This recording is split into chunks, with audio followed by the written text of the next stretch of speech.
The next thing to talk about are knitting needles. When I first started knitting, I was advised to start with some wooden needles because they have a bit more grip.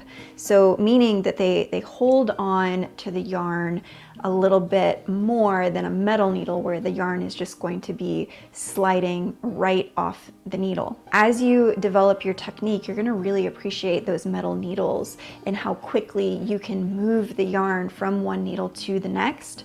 But when you're just starting out, I do think wooden needles are a nice place to start. You can get wooden needles on cords. So traditionally, I think when new knitters think of knitting, they think of two wooden sticks. And when I teach children, that's what we start with. We have two wooden knitting needles, sticks, that you can start knitting with. You can knit with chopsticks, you can knit with actual sticks that you take out and sand. And I've done that with little kids, and that makes the process a little more tactile and even, kind of meaningful for them that they made their own tools. And then we get into our very sophisticated metal needles with interchangeable cords. Knitting needles come in many different sizes.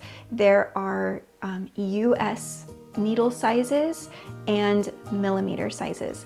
I personally, the millimeter method just makes more sense to my brain.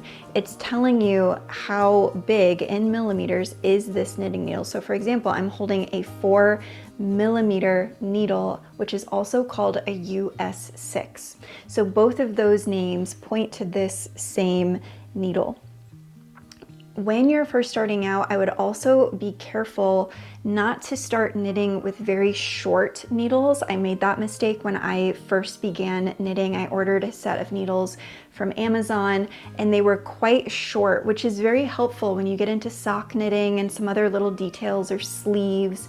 But when you're first starting out, you actually want the whole knitting needle to fit in your hand like this. You're not going to exhaust your hands as quickly. And when you first get started, you are going to be building muscles and using your hands in a new way. And it's going to feel a little bit like finger acrobatics, and that's okay.